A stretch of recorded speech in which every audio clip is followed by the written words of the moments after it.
నా పాయింట్ ఏంటంటే, దానిలో నుంచి బయటికి రావాలి అనే ఆరాటం నీకుంది. కొంతమంది త్రాగుడుకు బానిసలు, కొంతమంది డ్రగ్స్కు బానిసలు, కొంతమంది వ్యభిచార పాపానికి బానిసలు, కొంతమంది అశ్లీల చిత్రాలకు బానిసలు.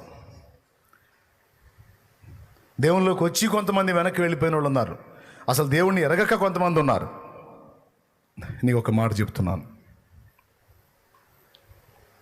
రాజీ పడిపోయావా?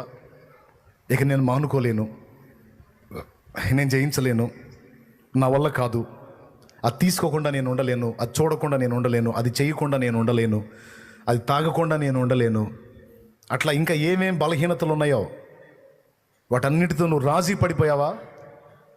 అట్లయితే నీకు దేవుడిచ్చే ప్రతి శుభోదయం అంధకారమే.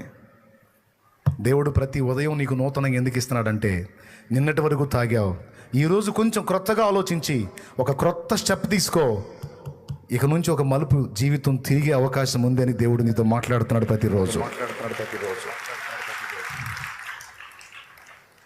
ఏమిటా నూతన స్టెప్? వదిలే పాత స్నేహాన్ని, వదిలే జస్ట్